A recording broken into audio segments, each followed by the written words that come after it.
Sojeng ini menjenguk si Ijihye. Dia ini ngebawa sebuah bunga, bagus banget bunganya nih guys. Jadi bunga krisan itu merupakan bunga yang sering diberikan kepada orang yang telah meninggal. What? Ini maksudnya apa ya?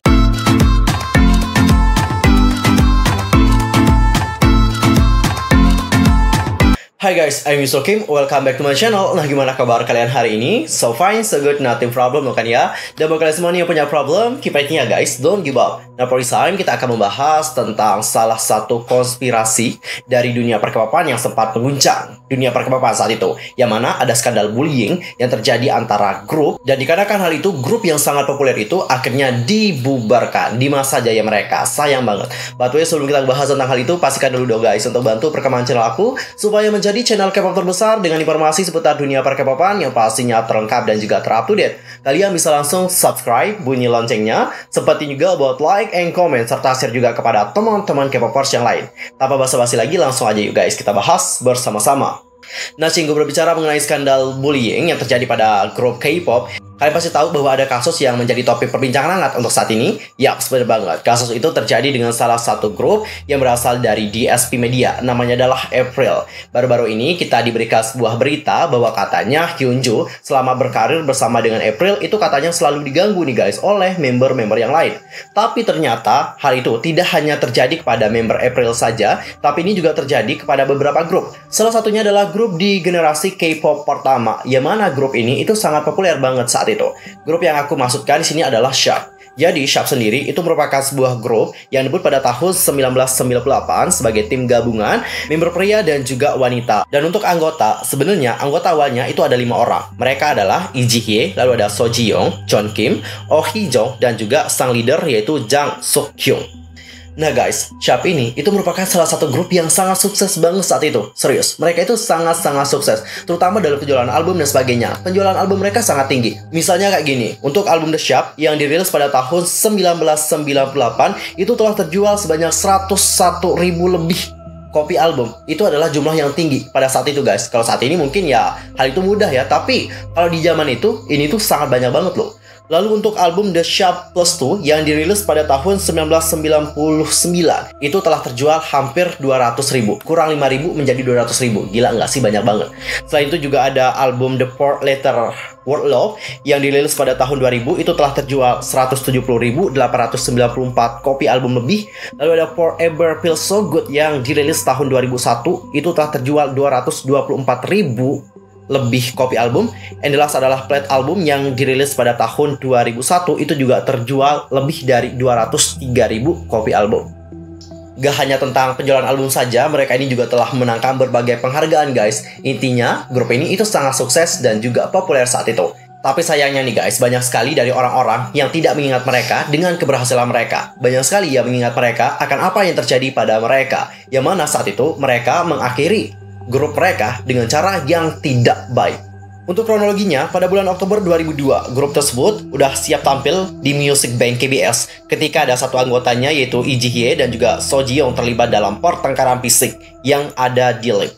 Jadi penyebab pasti dari perkelahian itu selalu dikaitkan dengan fakta bahwa Ijihye mengambil pengecualian atas cara So Ji-young yang lebih mudah berbicara dengannya. Dan seperti halnya dalam hal-hal semacam itu, pencabutan rambut pun atau terjadi. Alias di sini mereka tuh kayak saling jambak gitu loh guys di lift. Dan dikarenakan perkelahian tersebut, Ijihye dikeluarkan oleh manajernya untuk menenangkan diri, dan dua anggota grup yaitu So Ji-young dan Chris dapat tampil. Karena Jang Suk-kyun itu tidak dapat hadir lagi karena dia di sini sedang sibuk dalam syuting sitcom. Dan permasalahan ini itu semakin memanas. Kenapa memanas? Karena ibu dari So Ji-young itu juga ikut campur dalam permasalahan ini. Dengar-dengar ibu dari So Ji-young itu katanya memukul Ijihye gini guys. Dan dalam seminggu setelah insiden itu, agensi mereka World Music Entertainment secara resmi mengumumkan bahwa grup tersebut akhirnya dibubarkan. Sebenarnya itu sangat jarang sekali pertarungan seperti tersebut terjadi tanpa adanya insiden sebelumnya. Jadi mungkin saja ada sejarah masa lalu yang akhirnya di sini itu semakin memanas dan juga memanas seiring dengan perjalannya waktu. Alias permasalahan itu menjadi bom waktu bagi grup itu. So Ji-young sendiri itu telah menjadi bintang pelarian untuk grup pada saat itu karena dia secara terbuka berkencan dengan megastar Ryu Si-won. Jadi mungkin dia memiliki kasus sindrom star. Mungkin Ijihye merasa minder dan ada perasaan cemburu atau marah yang meledak. Mungkin itu hanya dua ego yang tidak dapat bersatu. Apapun alasannya, itu adalah akhir yang menyedihkan untuk grup yang sangat menjanjikan. Belum lagi, korban lain dari kejadian tersebut adalah 2 member laki-laki yang setahu banyak netizen itu tidak pernah terdengar kabarnya hingga saat ini. Desas-desus itu menjadi liar, banyak sekali orang-orang telah mengeluarkan spekulasinya. Di sini banyak sekali dari netizen yang menyebutkan bahwa hal itu mungkin terjadi dikarenakan adanya kecemburuan di antara member tersebut. Dan beberapa dari netizen di sini menyebutkan bahwa So Ji Young itu katanya iri dengan Lee Ji Hye karena seperti yang kalian tahu bahwa lagu-lagu dari SHARP itu katanya memiliki nada-nada yang tinggi. Jadi dikarenakan memiliki nada yang sangat tinggi banget, Lee Ji Hye ini selalu mendapatkan bagian yang banyak karena dia juga merupakan main vokal dalam grup. Selain itu, Lee Ji Hye ini juga merupakan penyanyi yang sangat bagus nih, sangat baik banget. Jadi hal itulah yang mungkin ngebuat si So Ji Young itu iri dengan si Lee Ji Hye.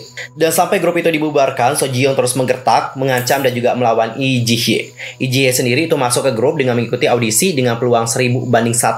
So Ji Young itu awalnya berencana untuk memasukkan teman-temannya ke dalam grup, tapi Lee Ji Hye masuk ke grup sebagai main vokal. Jadi So Ji Young mungkin takut hal-hal tidak akan berjalan sesuai dengan keinginannya.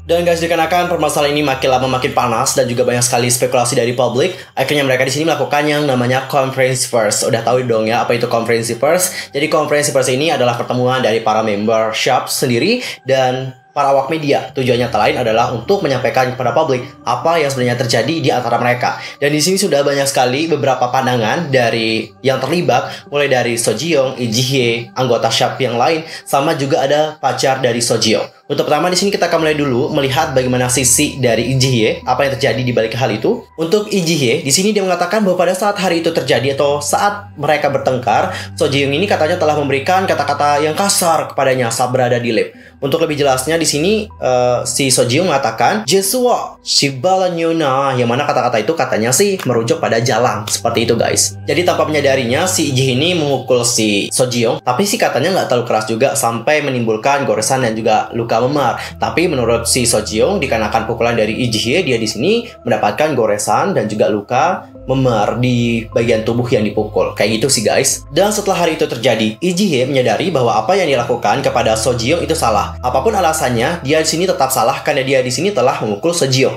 Itulah yang dipikirkan oleh Lee Ji Hye saat itu. Dan pada akhirnya Lee Ji Hye ini itu menelpon si So Ji Young. Dan orang yang mengangkat telepon saat itu adalah ayah dari So Ji Young. Dan ayah dari So Ji Young di sana mengatakan, jika kamu minta maaf kepada Ji Young, maka kita akan berhenti membuat masalah ini menjadi besar. Jadi mendengar perkataan dari ayah So Ji Young tadi, Lee Ji Hye ini pun pergi menemui So Ji Young. Tapi katanya So Ji Young itu tidak menerima permintaan maaf dari Lee Ji Hye. Dan untuk informasi saja, saat si Ji Hye itu meminta maaf kepada So Ji Young, ada manajernya sebagai saksi. Dan sesama member dari SHARP, Jang Suk Hyun memberitahu So Ji Young bahwa menurutnya So Ji Young ini telah melakukan kesalahan sejak awal. So Ji Young setelah mendengarnya, dia itu menjadi kesal dan akhirnya segera menelpon orang tuanya, dan orang tua dari So Ji Young segera mendatanginya. Setelah So Ji Young memberitahu mereka bahwa dia akan menghentikan aktivitasnya sebagai seorang selebriti dan keluar dari grup, Lee Ji Hye mengejarnya. Tetapi tiba-tiba seseorang memukul bagian belakang kepalanya. Dan kalian tahu nggak siapa yang memukul kepala dari Lee Ji Hye saat itu? Yang memukulnya adalah ibu dari So Ji Young sendiri. Dan sambil menangis dia sini mengatakan, meskipun kami bertengkar, bagaimanakah bisa ibunya memukulku seperti itu? Dan sebelum konferensi pers berakhir, Lee Ji Hye terakhir kali menyatakan bahwa dia berharap dia dan So Ji Young bisa berbaikan jika saja So Ji Young ini mau bekerja sama. Dan sekarang kita akan melihat bagaimana sisi dari So Ji Young sendiri. Di sini So Ji Young mengatakan bahwa Lee Ji Hye itu tiba-tiba memukulnya tanpa alasan, yang mana dikarenakan pukulan yang diterima dari Lee Ji Hye itu ngebuat dia mendapatkan luka dan juga goresan di bagian tubuhnya. Orang tua So Ji Young mengatakan bahwa mereka tidak akan peduli jika So Ji Young benar-benar dikeluarkan dari SHARP, dan mereka berpikir untuk menggugat Lee Ji Hye.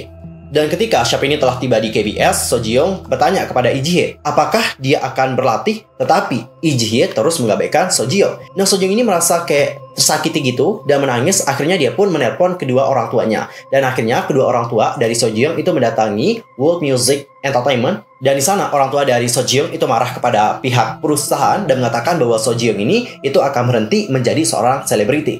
Di sini So Ji Young juga mengatakan, saya merasa bahwa saya itu tidak perlu menjadi selebriti lagi jika saya terus diperlakukan seperti ini. Jadi itu adalah sisi dari So Ji Young sendiri. Dan sekarang kita akan melihat bagaimana pandangan dari pacar dari So Ji Young, namanya adalah Ryu Si-won. Di sini Ryu Si-won itu berkata, setelah So Ji Young tidak muncul di Music Bank, dia mendatanginya. Dia bersamanya sepanjang waktu sampai larut malam. Dia pikir dia mengalami terlalu banyak stres, jadi dia membawanya ke rumah sakit. dia menyatakan bahwa Sojiyong telah melalui masa-masa sulit sebelumnya dikarenakan Lee Ji-hye. Dan itu bukan pertama kalinya terjadi. Ryu Siwon itu kecewa nih guys, karena Lee Ji-hye itu tidak pernah benar-benar mendapatkan hukuman atas apa yang dilakukan kepada pacarnya, yaitu Sojiyong.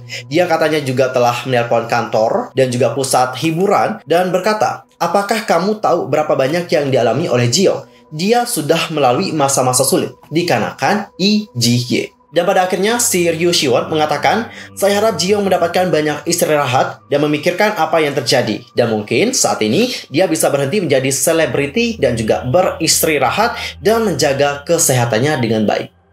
Dan sekarang kita akan melihat bagaimana pandangan dari salah satu member Shop, namanya adalah Jang Suk-hyun. Di sini Jang Suk-hyun mengatakan, ya saya tidak benar-benar ada di sana untuk menyaksikan semua itu, jadi saya tidak bisa banyak bicara. Saya bertanya kepada orang-orang yang menyaksikan semuanya, tetapi tidak ada dari mereka yang mengatakan apa yang sebenarnya terjadi pada saat itu. Dan pada akhirnya mereka mulai berbicara dan menceritakan apa yang terjadi. Sojiyong mengatakan bahwa Lee Ji-hye memukulnya tanpa alasan terlebih dahulu. Tetapi para saksi mengatakan kepada Jang Suk-hyun bahwa Sojiyong mengutuknya terlebih dahulu. Saat itu Jang Suk-hyun sibuk dengan pembuatan film sitcom Orange. Jadi saat dia jauh dari anggota lainnya, dia berpikir bahwa Chris dan Sojiyong meninggalkannya. Dan sebagai penyata penutup, dia berkata, saya harap situasi ini cepat berlalu dan hanya menjadi sesuatu di masa lampau. Dan tanpa dua anggota wanita kami, tidak dahsyat. Jadi saya berharap Ji-hye dan Jiyong akan menebusnya sekali ini saja. Untuknya, grup dan juga tim. Dan karena konferensi tersebut terjadi, banyak sekali yang menuduh dan juga mengkritik Sojiyong sendiri. Dan hal ini of course ngebuat nama dari Sojiyong itu menjadi ternoda. Dan setelah bertahun-tahun, Lee Ji-hye dan juga Sojiyong itu akhirnya bertemu kembali dalam sebuah program namanya adalah Intimate Note. Lee Ji-hye di sana mencoba untuk berteman lagi dan juga berbaikan dengan Sojiyong, tapi katanya Sojiyong ini tetap bersikap seperti korban. Dan saat Lee Ji-hye sukses sebagai seorang solois dengan Love Me dan menjadi hit sangat besar banget, si Ji-hye ini itu melakukan promosi yang sangat besar banget dan juga promosinya cukup padat banget saat itu. Dan hal ini ngebuat Lee Ji-hye itu jatuh sakit. Dan saat Lee Ji-hye ini jatuh sakit dan masuk rumah sakit, Sojiyong ini menjenguk si Lee Ji-hye. Tapi saat dia ngejenguk, dia ini ngebawa sebuah bunga. Bagus banget bunganya nih guys. Jadi bunga yang dibawa adalah bunga krisan. Udah tahu nggak sih bunga krisan itu apa? Jadi bunga krisan itu merupakan bunga yang sering diberikan kepada orang yang telah meninggal. What? Ini maksudnya apa ya? Aku nggak tahu guys. Mungkin bisa komen di bawah. Dan pada tanggal 7 Mei 2013, selama episode dokumenter Human MBC, Lee Ji-hye berbicara tentang saat sesama anggota yaitu Sojiyong memiliki pertengkaran secara fisik dan juga verbal, yang mana hal itu ngebuat grup mereka bubar pada tahun 2002. Lee Ji-hye mengungkapkan bahwa dia harus menyembunyikan perasaannya dan menanggung banyak rasa sakit, takut grup dan juga karirnya akan berakhir. Sambil menangis, dia di sini mengatakan, saya bahkan naik mobil terpisah. Saya pernah menjadi anggota Shop, namun saya selalu sendirian. Jang Suk-hyun juga yang hadir dalam acara itu mengatakan, selama promosi Shop, dia berulang kali memintanya untuk menanggung apa yang terjadi demi grupnya supaya dapat bertahan lama. Sambil memuji si Ji-hye, dia di sini mengatakan, dia mengalami banyak hal. Hanya Lee Ji-hye yang bisa menahannya. Jika tidak, mungkin grup kami itu dapat dibubarkan lebih awal. Terus di mana sih anggotanya sekarang? Untuk informasi saja, semua member dari Shop sendiri itu telah menjalani hidup dengan cara yang normal. Semuanya memiliki keluarga dan juga anak sendiri sekarang nih guys. Orang pertama yang mengikat ikatan adalah Sojiyong. Dia menikah dengan Kim Kyung-gu yang 5 tahun lebih tua darinya. Upacara pernikahannya sangat besar, lebih dari 1.000 tamu menghadiri pernikahan mereka pada 10 November 2011 di Shilla Hotel di Seoul, Korea Selatan. Lalu untuk Lee Ji-hye, dia melanjutkan karirnya sebagai seorang penyanyi. Dia merilis single sebagai artis solo dan merupakan mantan anggota pemeran di variety show Infinite Girl Season 2 dan bahkan menjadi mantan pembawa acara di We Got Married. Dia menikah dengan seorang non-selebriti pada tahun 2017 dan melahirkan seorang putri setahun kemudian. Anggota lainnya mengejar karir mereka di bidang musik dan acting. Chris Kim merilis album solo berjudul Christopher. Sementara itu, Jang Suk-hyun belum merilis album solo, tetapi publik dikejutkan dengan penurunan berat badannya yang mencapai 30 kg. Sangat drastis banget. Dia kemudian mengakui bahwa dia kehilangan berat badan untuk debut sebagai seorang aktor. Nah guys, itu adalah informasi mengenai apa yang terjadi pada Shop di masa lampau yang sempat menggegerkan dunia perkepapan saat itu. Gimana? Dari kasus ini dapat kita belajar ya guys, bahwa setiap grup yang ada itu mungkin ada yang akur, tapi tidak semua mereka seperti itu. Ada dari mereka yang mungkin memiliki problem satu sama lain, yang mana problem ini itu dapat menjadi bom waktu yang dapat membuat mereka dan juga grup mereka hancur seketika. Ya kita harap saja semoga tidak ada lagi grup yang mendapatkan hal yang serupa, kita harapkan saja jika mereka memang memiliki masalah internal satu sama lain, mereka dapat menyelesaikan masalah itu sehingga ini tuh tidak berdampak buruk baik baginya sendiri dan juga grupnya di masa depan. Bener nggak guys? Oke, sekian aja untuk hari ini. Aku mohon maaf kalau ada kesalahan baik dalam ucapan, sikap, tindakan, dan sebagainya. I'm so sorry banget. Dan mungkin ada salah informasi, silahkan koreksi aku dengan cara komen di bawah. See you next time di video berikutnya. Thanks for watching. Annyeong. 감사합니다.